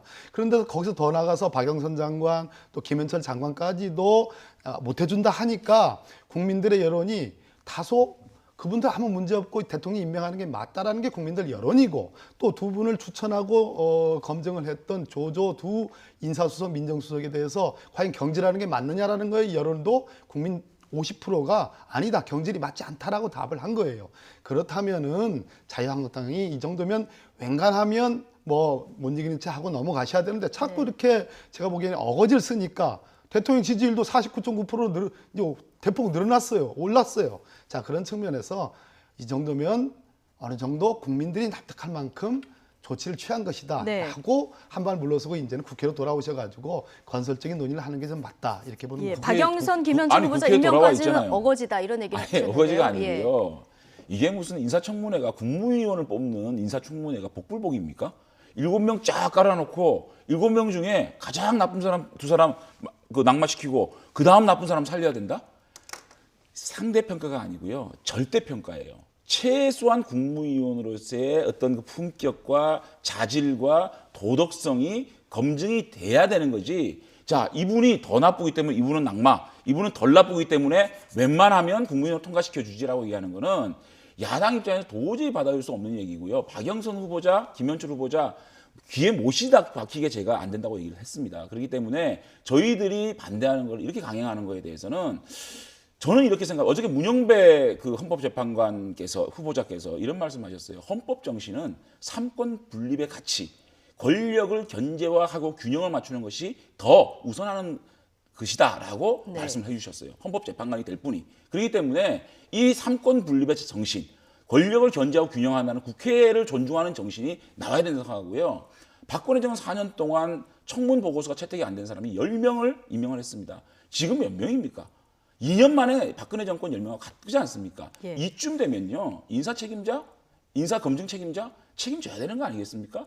과연 조국 수석보다 민정수석이 누가 온들 이것보다 못하겠습니까? 그러면 대통령께서는 이 문제를 해결하기 위해서는 정말 국회를 존중하고 국민을 존중하고 또 반대하는 분들을 존중한다면 50% 45%라 그러면 반대 국민도 50% 45% 있지 않습니까? 그분들마저 존중한다면 어쩔 수 없이 박영선, 김현철 후보자를 임명할 수밖에 없다면 책임자인 조국 수석과 조현옥 인사수석은 제가 볼 때 경질하고 국민들께 너그러운 양해를 구하는 것이 맞다라고 생각합니다. 박 의원님, 근데 이게 지금 민주당이 야당이었을 때도 나왔던 문제고요. 뭐 많고 적음을 떠나서 정권 바뀔 때마다 이게 문제가 반복이 돼서 제기가 된다고 하면 인사청문제도 자체를 조금 다시 들여다봐야 되는 게 아니냐. 그러니까 말만 하지 말고 실제적으로 바꿔야 되는 게 아니냐 이런 얘기들이 나오거든요. 현미경 검증을 얘기한다면 무한대의 검증을 공개적으로 한다. 이 부분에 대해서 한번 전 생각을 해봐야 되는 거고요. 미국의 대통령제 국가에서 미국 이제 청문회 제도의 효시인데요. 미국은 대통령의 인사권을 철저하게 인정을 해줍니다. 그래서 청문회로 낙마하는 사례는 거의 없습니다. 중요한 것은 신상과 관련된 것은 사전에 다 비공개로 소관기관들에 의해서 걸러집니다. 그것이 대통령에 보고되고 대통령의 정치적 책임하에 그럼 이분을 공개적인 청문회에 올릴 거냐 말 거냐는 것은 대통령이 결정합니다. 근데 검증 과정이 훨씬 꼼꼼하던데요. 대통령이 꼼꼼하죠. 대통령 인사권은 그렇게 해서 보장이 되는 겁니다. 근데 문제는 뭐냐 하면 한번 과거의 사례들을 쭉 비교해 보십시오. 어떤 경우는 정말 아까 복불복이라는 표현을 쓰셨는데 복불복으로 정말 별것 아닌데도 불구하고 낙마한 사례가 있고 정말 대단한 어떤 위중한 사례인데도 불구하고 그대로 통과하는 사례가 있습니다. 중요한 것은 야당이 그 후보에 대해서 문제를 삼느냐 안 삼느냐, 거리를 언론에 제공하느냐 안 하느냐에 따라서 프레임이 씌워지는 겁니다. 소위 처음부터 이분은 통과시킬 수 없는 후보라는 그러한 더 쉬움이 있는 거죠. 거기에 의해서 이제 언론의 반응도 달라지는 거고요. 그런 측면에서 저는 전후 상하의 어떤 비교를 통해서 객관적이고 균형 있는 잣대를 만드는 것. 그리고 어떤 부분은 국민들로 하여금 이 정도는 뭐 용인해도 되지 않겠습니까? 라는 그러한 용인되는 잣대를 만드는 것도 중요하다고 생각합니다. 아니, 근데 제도 개선 말씀하셨는데 제도 개선도 필요하다고 봅니다. 그 민주당이 여당일 때 국회에서 청문보고서 채택이 안 되면 대통령께서는 임명할 수 없는 그런 것들을 수용해 주면 좋겠고요. 그리고 방금 말씀하신 개인적인 신상 문제는 비공개로 해서 할 수 있는 하게 되겠지만 가장 지금 중요한 거는요. 현실적인 문제는 민정수석의 검증 능력을 향상시켜야 됩니다. 지금 문영재 후보자 같은 경우에 제가 여쭤봤어요. 이 가장 큰 문제, 사법부 내에서 고위공직자가 될 분들의 가장 지금 검증해야 될 사안이 어떤 거냐. 제가 볼 때는 양승태 대법원장의 사법농단 관련된 검증을 했느냐 안 했느냐 가장 중요한 건데 그거에 대해서 아무 질문을 안 했다는 겁니다. 부산지방가정법원장 시절에 운영비를 현금으로 받은 그러한 사실이 있는 분이거든요. 그럼 그거에 대해서는 최소한 민정시에서 물어봐야 되는데 그런 건 물어보지도 않았다는 겁니다. 자, 오늘 이미선 후보자 같은 경우에도 이렇게 주식으로요. 주식의 신입니다. 400%, 500% 주식을 지금 뻥튀기 했거든요. 뻥튀기는 아니고요. 그러니까 그거를 증식을 했거든요. 네. 자, 이런 분에 대해서 과연 민정수석실에는 과연 이 재산 증식에 대해서 검증을 했느냐. 또 재판하는 기업의 주식을 가지고 있었거든요. 이런 것들을 검증을 했느냐라고 예. 민정수석실을 여쭤보고 싶은 거예요. 지금 가장 중요한 거는 민정실에서 그 검증 능력을 향상시키는 거. 그게 더 중요하다고 봅니다. 주식 거래와 관련해서 이건 중요한 부분이 현재 진행되는 부분이기 때문에 주식 거래와 관련해서 아마 이렇게 봐야 될 겁니다. 전체 재산 중에 주식 거래가 많다. 주식이 절대 다수를 차지하고 있다는 것 자체가 저는 도덕적 비난의 대상이 돼서는 안 된다고 생각합니다. 자본주의 시장 경제 질서를 누구 봐도 자유한국당이 옹호하는 그런 정치 세력이기 때문에 문제는 두 분 다 한 분은 판사로 계셨다가 지금 이제 변호사로 계시고 한 분이 현직 판사이기 때문에 헌법재판관 후보자에 오른 겁니다. 문제는 재판에 영향을 미쳤느냐입니다. 제가 오늘 아침에도 통화를 했는데요. 네. 절대 그렇지 않다라는 부분을 제가 소명을 받았습니다. 예. 두 번째, 내부자 거래 정보, 내부자 정보를 활용했느냐, 이 역시 그렇지 않다라는 예. 얘기를 들었습니다. 지금 현재 뭐 장 의원님이 끝나시면 바로 돌아가셔야 되겠지만 오늘 검증을 해보시고 후보자의 얘기를 좀 들어보시고 그런 다음에 판단해도 늦지 않다. 그러나 재판에 영향을 미친 사례는 없었다. 두 번째는 내부 정보를 활용한 것도 없었다라는 것은 예. 분명히 했다. 근데요, 저는 예. 제가 말씀드린 맞는데요. 그럼 민정수석실에서 이 부분에 대해서 현미 영장을 들여봤을 거 아닙니까? 그러면 이미선 후보자가 민정수석실에 관련 자료를 다 냈을 것이고 그 자료를 달라 그러는데 안 주고 있는 겁니다. 민정수석실에 자세하게 설명을 했기 때문에 검증을 통과했을 거 아닙니까? 그러면 민정수석실에서 낸 그 재판과 연관 없이 그런 주식을 샀다. 또 예. 주식 관련돼서 재판하고 아무 문제 없었다라고 해명을 했을 거 아닙니까? 그 해명한 자료를 달라 그러는 겁니다. 근데 그거를 안 주고 있어요. 제가 일단 여기에 뭐 의혹이 있을 오후에 수밖에 없지 가셔서 않겠습니까? 뭐 검증을 하실 제가 알기로는 예정이시니까요. 그 이민선 후보가 주식 거래 내용을 다 냈기 때문에 현재 그러한 의혹을 제기하는 거예요. 그러니까 네. 안 내서 의혹이 제기된 게 아니고 냈기 때문에 그런 그 의혹을 제기하는 거고 두 번째는 청와대의 우리 장 의원님 혹시라도 나중에 무슨 청와대 갈 일이 계시는지 모르겠지만 저는 청와대에 있다 왔는데요. 인사 검증과 관련된 자료를 의회에서 내라고 하는 것은 저는 그것은 맞지 않다. 그럼 뭘로 검증을 하죠? 그것은 후보자의 지금 국회 청문회를 왜 합니까? 그러니까 후보자를 통해서 검증을 받아요. 아니 후보자가 기본적인 자료를 안 내고 있는 겁니다. 인사 추천과 재판과 관련된 주식을 예컨대 남편이 특허법원의 판사였습니다. 그런데 특허 관련된 회사 주식을 아주 많이 보유하고 있었고 그 재판이 끝나고 난 다음에 또 그 회사의 주식을 더 샀거든요. 거기에 대한 기록을 달라 그러는데 안 주고 있는 거 아닙니까? 그건 의혹이 있을 수밖에 없는 거죠. 그 재판을 하고 그 재판을 할 때 그 회사에 그 주식을 가지고 있었고 그 재판이 끝난 다음에 추가 매집합니다. 여기에 대해서 의혹을 안 가지는 국민이 있을까요? 그 부분에 대해서 민정수석에서는 분명히 자료를 요청했을 것이고 그게 대해 해명을 했을 거 아닙니까? 그 해명을 한 것을 저희한테 달면 저희가 그 충분히 해명이 되지 않겠습니까? 그거를 달라는 겁니다. 짧게요. 예.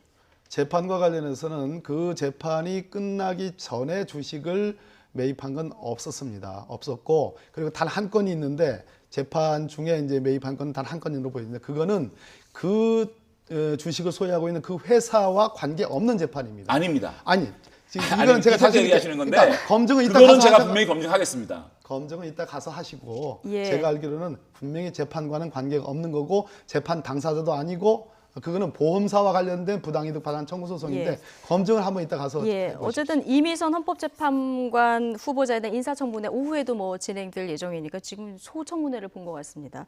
어쨌든 장재훈 의원님 뭐 참석하셔서 검증을 하실 예정이니까요. 뭐 국민들이 다 지켜보고 있으니까 판단하실 거라 생각합니다. 우리 김정아 앵커님 아주 명언이었습니다. 소청문회. 예. 네. 박범계 더불어민주당 의원 그리고 장제원 자유한국당 의원과 이야기 나눠봤습니다. 두 분 오늘도 고맙습니다. 고맙습니다.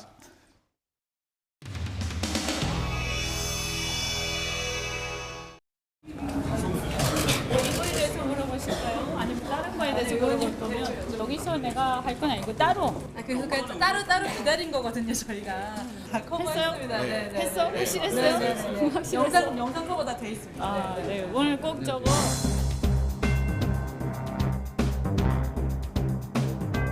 그리고 제가 이제 제 말씀드릴 거는 페이스북에 다 올렸는데. 정치 문제 얘기가 계속 나오는데 그거에 대해서는 제가 말씀드린 것처럼 우리 당에 대해서 국민들이 보여준 민심은 명확하다고 생각합니다. 첫 번째, 통합해서 우리 기득권을 내려놓고 통합해서 통합이라고 하면 여권 통합. 네. 지도부가 좀 책임질 부분은 좀 책임져야 된다고 저 생각합니다. 근데 다 말씀을 드렸으니까요. 제가 물러나라고 말씀을 드렸죠, 그죠? 징계하려면 해라. 징계하려면 해라. 내가 뭘 잘못했는가. 그리고 나를 징계하기 전에 본인부터 정치적 징계를 내리시기 바랍니다. 그 얘기 다 말씀을 드렸습니다.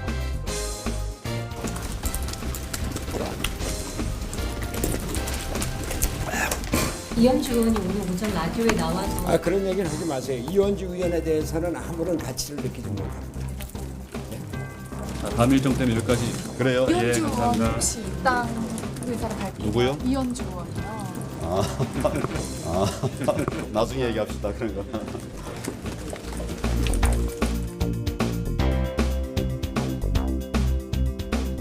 지금 당 대표 그만둔다? 누가 할 거예요? 아니 나는 내가 여러분들 뭐 나를 어떻게 보실지 모르지만 나 욕심 없습니다. 내가 지금 여기서 뭐 당 대표 한다고 그게 그동안의 내 경력이나 내 이런 걸 봐서 뭐가 그렇게 큰 영광이라고 이걸 그냥 못 붙들고서 아우성 치겠습니다. 그러나 기다렸다는 듯이 그 선거 지지율이 떨어진다고서는 하고 어림없는 소리입니다. 지금 당 체제를 뒤바꾸려고 하는데 손학규를 끌어내리려고 하는데 그 의도가 뭔지 나는 너무나 여러분들이 다 압니다. 자유한국당 나온 사람들이 어떻게 당세를 모아갖고 거기 가서 다시 뭐 통합한다 이런 얘기를 했어요. 그건 절대용인 거예요. 내가 더불어민주당 확실하게 지킬 겁니다. 내가 더불어민주당 확실하게 지킬 겁니다. 왜? 이게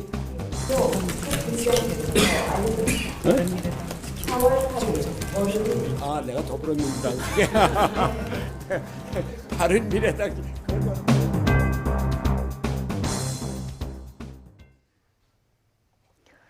네, 음란물을 유포한 혐의를 받는 가수 로이킴이 오늘 피의자 신분으로 경찰 소환 조사를 받을 것으로 보입니다.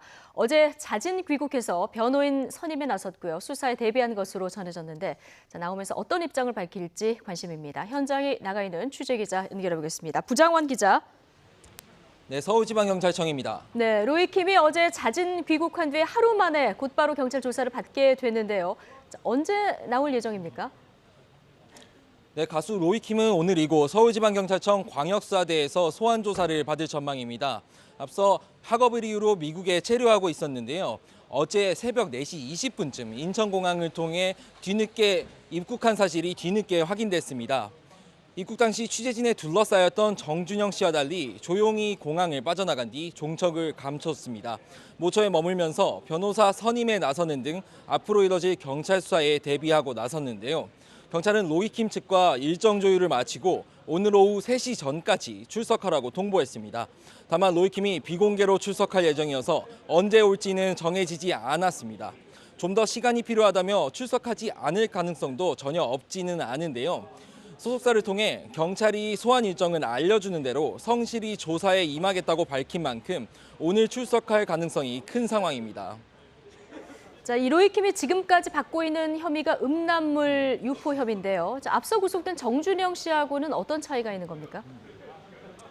네, 로이킴은 정준영 씨와 함께 있던 카카오톡 단체 대화방에 음란 사진을 유포한 혐의를 받고 있습니다. 결론부터 말씀드리자면 두 사람이 받고 있는 혐의는 다릅니다. 정 씨는 불법 성관계 영상을 직접 촬영하고 단체 대화방에 유포한 혐의로 지난달 21일 구속됐습니다. 정 씨의 범죄 사실을 확인하던 경찰은 로이킴도 단체 대화방에 타인의 신체를 찍은 사진 한 장을 올린 사실을 확인했습니다. 경찰은 지난 2일 로이킴을 참고인 신분으로 불러 조사하겠다고 밝혔지만 직접 음란물을 유포한 정황도 확인되자 이틀 뒤 피의자로 입건하고 서둘러 귀국할 것을 종용했습니다.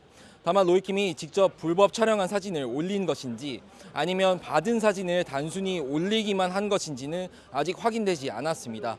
때문에 경찰도 불법 촬영과 유포 혐의가 확인된 정준영 씨는 성폭력 처벌법 위반 혐의를 적용했지만 로이킴은 단순히 음란물을 유포했을 때 적용되는 정보통신망법상 음란물 유포 혐의로만 입건했습니다. 만약 수사 과정에서 로이킴이 직접 타인의 신체를 불법 촬영한 사실이 밝혀질 경우 처벌 수위가 더 높아질 수 있습니다.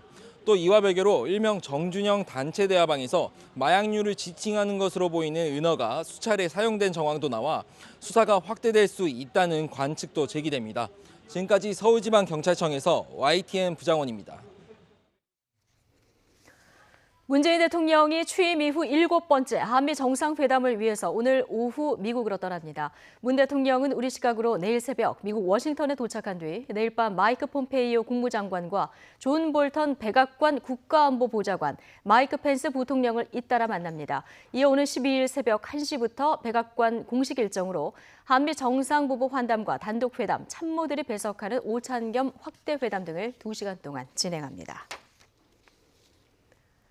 북한 조선중앙통신은 김정은 북한 국무위원장이 어제 노동당 정치국 확대회의를 주재하고 긴장된 정세에 대처하기 위해서 자력갱생 등을 바탕으로 새 전략 노선을 관철하라고 지시했다고 밝혔습니다. 어제 회의는 내일 열리는 최고인민회의 14기 첫 대의원 회의를 이틀 앞두고 열린 것으로 오늘 노동당 중앙위 제7기 제4차 전원회의를 소집하기로 결정됐습니다. 김 위원장은 이 자리에서 간부들이 고도의 책임성과 자력갱생 등 혁명 정신을 높이 발휘해 당의 새로운 전략적 노선을 철저히 관철하라고 강조했습니다. 북한의 대미협상사령탑인 김영철 노동당 부위원장 겸 통일전선 부장이 노동당 중앙위원회 정치국 확대회의에 참석하면서 하노이 회담 결렬에도 건재함을 알렸습니다. 조선중앙통신이 정치국 확대회의 개최 소식을 전하면서 공개한 사진을 보면 김영철 부위원장이 저렇게 사진 기준 우측 6번째 자리에 앉아있는 모습이 또렷하게 식별이 됩니다. 앞서 하노이 회담이 결렬되면서 실무 협상을 주도한 김 부위원장이 문책성 인사를 당할 것이란 관측이 나오기도 했지만 회의 참석이 확인됨에 따라서 대미 협상 라인에 큰 변화가 없을 것이다. 이런 관측도 나옵니다.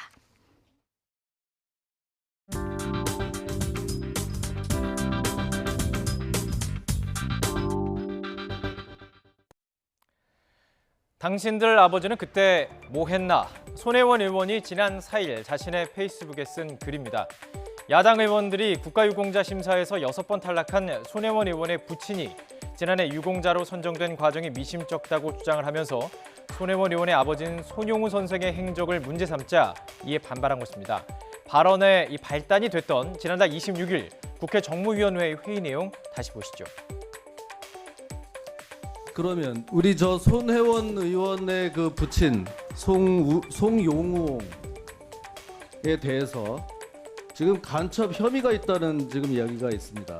그거는 혐의일 뿐이고요. 저희가 확인한 바에 의하면 어떻게 확인을 했어요? 예? 그 자료를 지금 안 줘서 문제가 되는 거 아닙니까? 경찰서의 그 사실 조회 회복, 예? 거기에 의하면 이 손용우옹이 47년에 입북을 했고 48년에는 난파되어 지하 공작을 했다 그러고 6.25 당시에는 북한의 중앙 정치국과 접선해서 활동을 했다. 이렇게 나와 있다고 하는데 그런 사실은 있습니까? 그런 사실로 증명된 바는 없습니다.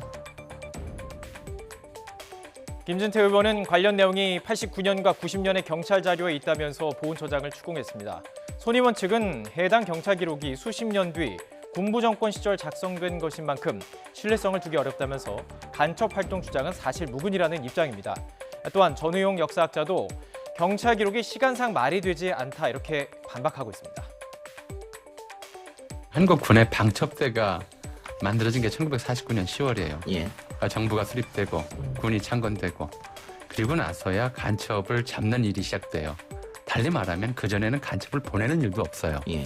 그러니까 이게 지금 이 간첩이라고 하는 얘기를 제가 얼핏 들었는데 난파 간첩 신제로 또 누가 그러니까 1948년 8월 15일 이전에 난파 간첩이 있었는지 또 실제로 이제 우리가 49년 10월에 만들었기 때문에 그때쯤 되면 뭐 있었다고 얘기할 수 있겠지만 그 이전의 행적을 가지고 뭐 난파 간첩이다 이런 얘기를 하는 것 자체가 부적절하다. 간첩이 부적절을 넘어서서 또 또한 손용우 선생은 해방 후 좌익운동을 했지만 6.25 전쟁 당시에 전향해서 경찰에 정보를 제공했다는 증언도 있음을 밝히고 있습니다. 손용우 선생은 독립운동한 혐의로 40년과 41년 사이 1년 6개월간 서대문 형무소에서 수형 기록을 확인할 수도 있는데요. 이 같은 근거를 토대로 무소속 손혜원 의원, 나라를 위해서 목숨을 걸었던 자신의 아버지를 물어뜯는 인간들 용서할 수 없다면서 당신들의 아버지는 그때 무엇을 했느냐며 반문했던 것입니다. 야당은 크게 반발했습니다. 자유한국당 민경 대변인은 적반하장도 유분수라며 손 의원의 망발에 애국 선열이 통곡하고 있다고 비판했습니다. 바른미래당 이종철 대변인도 논평을 통해서 손 의원의 국민무용 막말에 대해서 국회 윤리특위가 절차를 밟아야 한다 촉구했습니다. 손혜원 의원은 어제 YTN 라디오에 나와서 직접 이 내용에 대해서 이렇게 이야기했습니다. 아버지가 북한의 정부 수립에 관여하지 않았다는 것을 예. 뻔히 다 알고 있으면서 지금 이런 식으로 해나가는 거, 이건 정쟁을 넘어서 인간적으로 문제가 있는 거라고 생각합니다. 저를 흔들면 무슨 일이 일어날지도 모른다라는 그런 생각을 하는지, 그러니까 저를 자꾸 집중적으로 공격을 하는데 저는 뭐 그런 것을 두렵지 예. 않습니다. 제가 싸워 나가면 되는데 아버지 관련되는 것은 이분들이 이 법적 책임을 질 만한 그런 일들은 제가 일단은 일어나려고 나서려고 합니다. 예. 당신들 아버지는 그때 뭐 하셨나?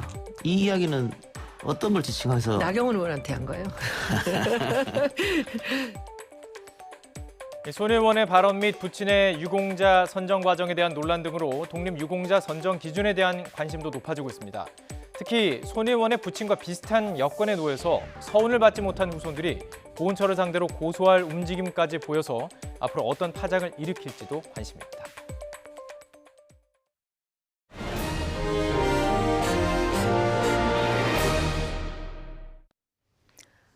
지난달 취업자 수가 전년 같은 달보다 25만 명이 늘어서 2달 연속 20만 명대 증가폭을 보였습니다. 60살 이상에서 34만 명 넘게 증가하면서 전체 취업자 증가폭을 끌어올렸는데요. 취재기자 연결해 보겠습니다. 김평정 기자. 네, 경제부입니다. 네, 그동안 일자리 문제 우려가 컸었는데요. 최근 2달 동안은 증가폭이 20만 명대 수준을 유지를 했군요. 네, 전년 같은 달과 비교한 취업자 증가폭이 지난달에 25만 명으로 집계됐습니다. 지난 2월에 26만 3천 명에 이어 2달 연속 20만 명대 증가폭을 유지했습니다. 지난 1월에는 1만 9천 명에 그치는 등 1년여 동안 심각한 고용 부진을 겪었던 것에 비하면 다소 회복된 수치입니다. 15살에서 64살 사이 인구의 고용률은 66.2%로 3월 기준으로 역대 최대였습니다. 60살 이상 고령층에서 취업자가 34만 6천 명이나 늘면서 전체 취업자 증가폭을 끌어올렸습니다. 정부가 재정을 투입해 만든 일자리가 많은 보건업과 사회복지 서비스업도 취업자가 17만 2천 명 늘어 큰 증가폭을 보였습니다. 예.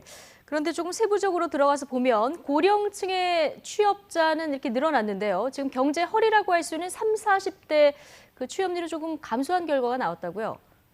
네, 그 부분 때문에 이번 결과를 고용 부진이 해소됐다고는 해석할 수가 없을 것 같습니다.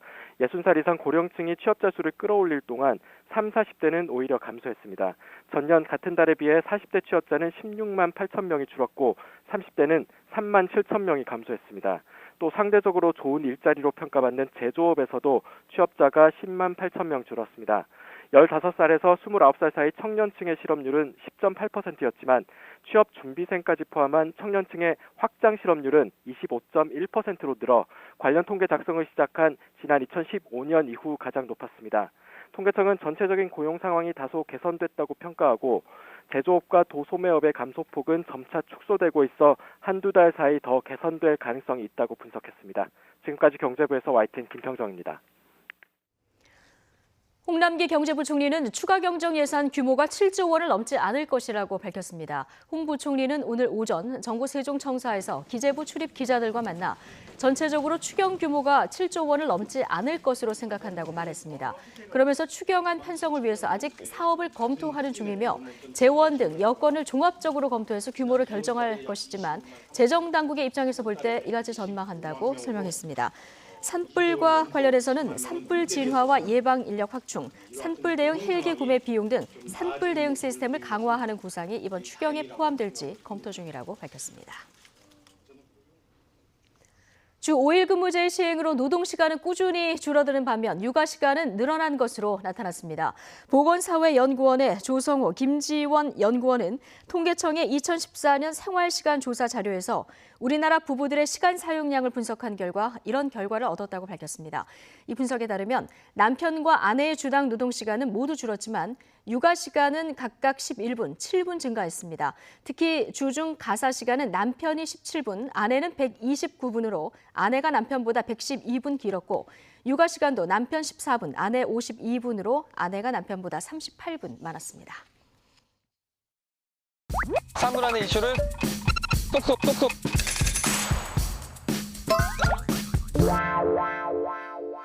싱싱한 수산물 많은 분이 좋아하실 겁니다. 그런데 이 방사능에 오염된 수산물이 우리 식탁에 오른다면 어떨까요? 오늘 3분 뉴스는 이 수산시장에서 회 한 접시를 써는 동안 후쿠시마 수산물 수입 재개 불안에 대해 알아보겠습니다.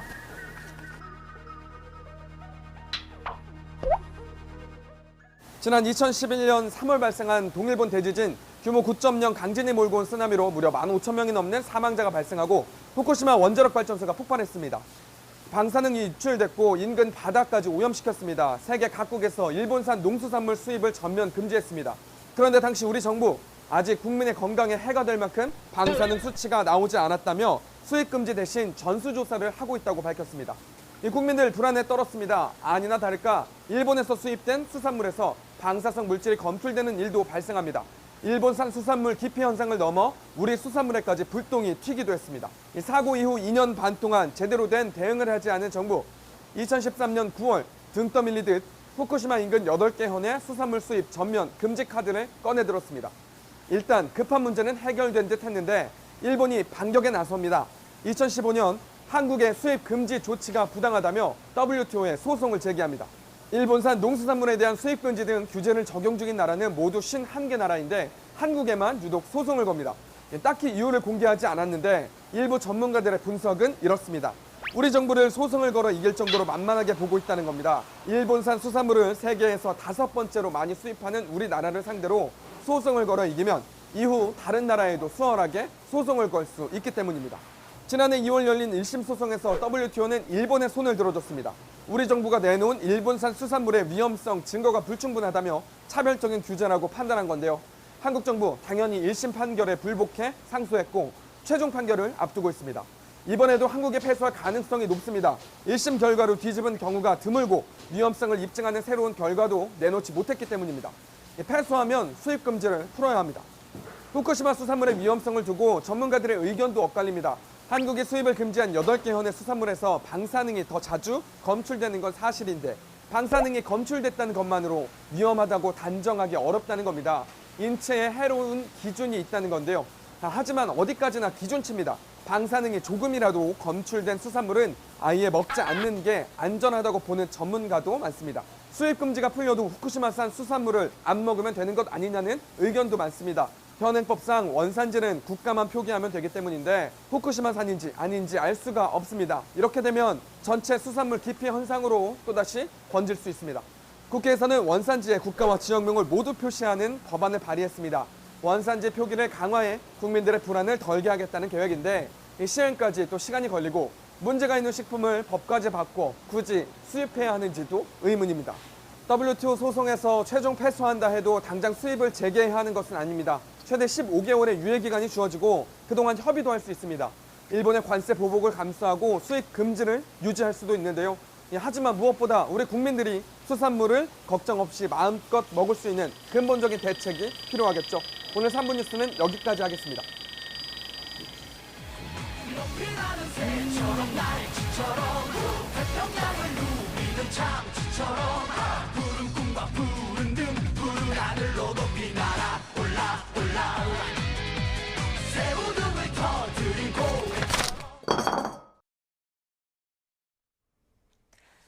신한금융 측이 이명박 전 대통령의 형 이상득 전 의원에게 돈을 건넸다는 이른바 남산 3억 원 사건을 다시 수사 중인 검찰이 위성호 전 신한은행장을 소환했습니다. 서울중앙지검 조사 2부는 오늘 오전 위 전 은행장을 불러 조사하고 있다고 밝혔습니다. 지난 2008년 사건 당시 신한금융지주 공보 담당 부사장을 맡고 있던 위 전 은행장은 남산에서 이 의원 측에 3억 원을 건넨 사실을 숨기고 거짓으로 증언을 했다는 의혹을 받고 있습니다. 김병준 전 자유한국당 혁신 비상대책위원장과 함승희 전 강원랜드 사장이 불구속 입건됐습니다. 강원지방경찰청은 김 전 위원장과 함 전 사장을 청탁금지법 위반 혐의로 불구속 입건했습니다. 김 전 위원장은 함 전 사장이 재직하던 지난 2017년 8월 강원랜드 프로암 골프대회에 참가해 식사와 기념품 등 100만 원이 넘는 접대를 받은 혐의를 받습니다. 대한불교조계종 노동조합은 조계종 생수사업과 관련해 로열티를 받은 업체와 전임 총무원장 자승 스님의 특수관계가 드러났다며 검찰에 철저한 수사를 촉구했습니다. 전국민주연합 노조 대한불계 조계종 지부는 어제 성명에서 하이트 진로 음료가 종단도 모르게 주식회사 정과 감로수 판촉 홍보 계약을 했다는 것은 상식적으로 이해하기 어렵다고 주장했습니다. 노조는 자승 스님이 주식회사 정에 대해 전혀 아는 바가 없는지 직접 답변해야 한다면서 속가 동생 문제를 포함해서 주식회사 정과 관련한 특수관계를 해명할 것을 촉구했습니다. 삼성전자가 올해 상반기 미래기술 육성을 위해서 기초과학과 소재기술, 정보통신 분야에서 지원 연구과제 44개를 선정했습니다. 기초과학 분야에서는 손상된 DNA를 복구해 암 치료제 개발을 돕는 연구가, 소재기술에서는 수질 오염원을 한 번에 정화하는 필터 개발 연구 등이 꼽혔습니다. 또 앞으로 환경과 난치병 등 사회적 문제를 해결하기 위한 과학연구 지원에도 나설 계획입니다.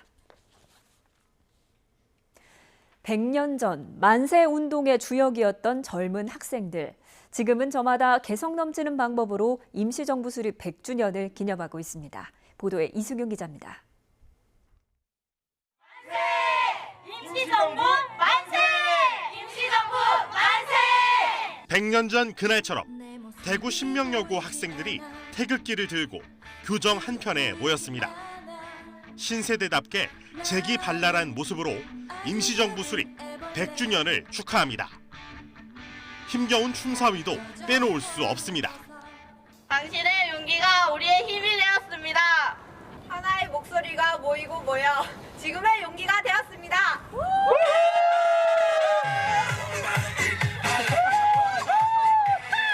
독립투사를 배출한 학교들을 중심으로 후배들은 즉석 번개 모임, 플래시 몹을 통해 선배들의 정신을 기렸습니다. 오늘날 독립이 갖는 의미를 저마다 개성 넘치게 해석한 구호들이 눈길을 끌었습니다. 한발 중심 고! 실력 중심 예스! 독일 만세!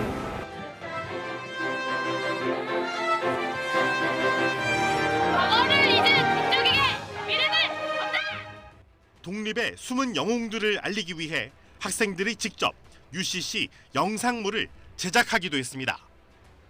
여성에 대한 편견을 깨고 7천여 시간 동안 전투기를 조종하며 일제와 맞서 싸운 권기옥 지사.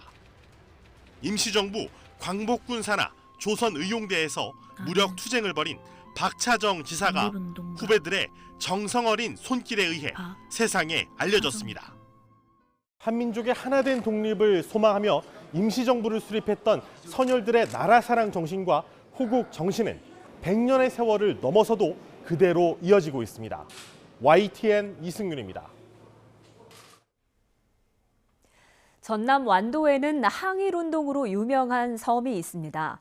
1000가구가 넘는 섬 전체가 1년 내내 태극기를 개양한다는데요. 황선욱 기자가 소개합니다.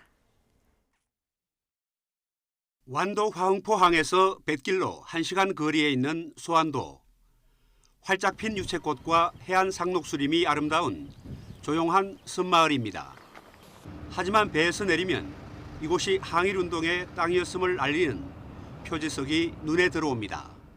일제강점기 당시 주민 6천여 명 가운데 800여 명이 불온한 조선인, 이른바 불령선인으로 낙인 찍혔습니다. 주민들이 세운 소환사립학교를 일제가 폐교하려 하자 실명 탄원서를 제출하며 온몸으로 저항한 것입니다.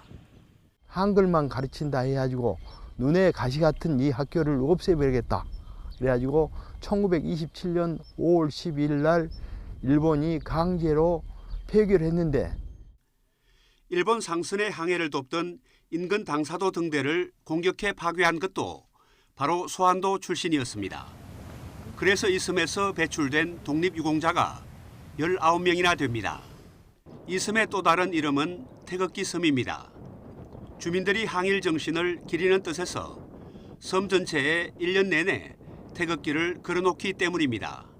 2013년도에 태극기 섬을 선포해서 나라 사랑하는 태극기를 집집마다 365일 이렇게 휘날.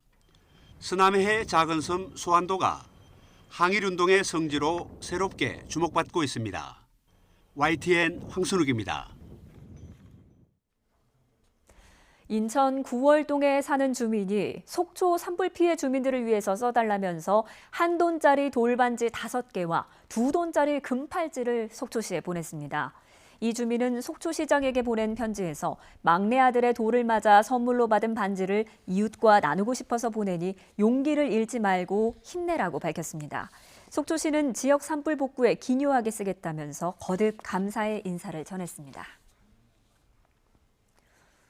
SF 영화 등에서 상상력으로만 그려오던 블랙홀을 직접 관측한 결과가 인류 역사상 최초로 오늘 밤에 공개될 것으로 보입니다. 유럽 남방천문대는 현지 시각으로 오후 3시, 우리 시각으로 오늘 밤 10시에 벨기에 브뤼셀과 미국 워싱턴 DC, 일본 도쿄 등 세계 7곳에서 EHT, 즉 사건의 지평선 망원경 프로젝트의 첫 관측 결과를 발표한다고 밝혔습니다. 지난 2012년에 시작된 EHT 프로젝트는 블랙홀의 외부 경계면에 존재한다는 사건의 지평선을 관측하기 위해서 세계 여러 곳에 설치된 전파 망원경들을 연결해서 활용하는 국제 공동 연구 프로젝트입니다. 최근 간헐적 단식에 대한 관심이 다시 높아지면서 관련 서적 판매가 30배 넘게 급증한 것으로 나타났습니다. 온라인 서점 인터파크 자료를 보면 지난 1월 13일부터 4월 9일까지 간헐적 단식 관련 도서 판매량이 지난해 같은 기간에 비해 34배나 증가한 것으로 집계됐습니다. 간헐적 단식 연구가 브래드 필론의 먹고 단식하고 먹어라를 비롯해 독소를 비우는 몸, 간헐적 단식, 몸참 패스트처럼 등이 많이 팔리고 있는 것으로 조사됐습니다. 엠넷 프로듀스 101 시즌2에서 탄생한 보이그룹 워너원이 마지막 인사를 전한 지 벌써 2달이 지났는데요. 박석영 기자가 해체 후 11명 멤버들의 근황을 살펴봤습니다. 내 마음속의 저장이라는 유행어를 낳은 박지훈은 지난달 첫 미니 앨범 어클락으로 솔로 가수로서 성공적인 첫발을 뗐습니다. 첫 미니 앨범이다 보니까 그냥 뭔가 숨겨진 다양한 모습이 많다는 거를 보여드리고 싶은 생각이 있었지. 저도 혼자서도 할 수 있어요. 약간 배우 출사표를 던진 옹성우는 첫 주연작인 JTBC 드라마 18의 순간으로 안방극장을 찾습니다. 각종 패션 화보는 물론 단독 광고도 연이어 꿰차고 있습니다. 앞으로 저의 활동 많이 기대해 주시고 응원해 주셨으면 좋겠습니다. 감사합니다. 같은 소속사로 돌아간 박우진과 이대휘는 다음 달 5인조 그룹 AB6IX로 데뷔합니다. 두 사람은 지난 1월 직접 작사, 작곡에 참여한 캔들을 공개하는 등 꾸준히 팬들과 소통했습니다. 안녕하세요 여러분, 정말 오랜만이죠. 대휘와 우진의 캔들이 공개가 됐는데 여러분 잘 들으셨나요? 여러분 덕분에 되게 차트에도 인을 할 수 있게 되어서 굉장히 기뻤고, 반면 국민센터로 불리며 가장 두터운 팬덤을 자랑했던 강다니엘은 시동도 걸지 못했습니다. 소속사와의 전속 계약 분쟁이 진행 중인데다가 홍콩 에이전트 배후 논란까지 불거진 겁니다. 강다니엘은 법무법인을 통해 불필요한 논란이 증폭돼 안타깝고 팬들에게 미안하다고 심경을 전했습니다. 팀의 울타리를 벗어나 각자의 소속사로 돌아간 워너원 멤버들. 2달 동안의 결과가 담긴 냉정한 성적표에 희비가 교차하고 있습니다. YTN 박석영입니다.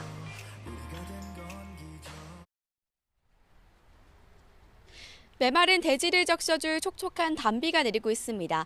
밤사이 비가 흠뻑 내리면서 내륙의 건조특보는 모두 해제되었고요.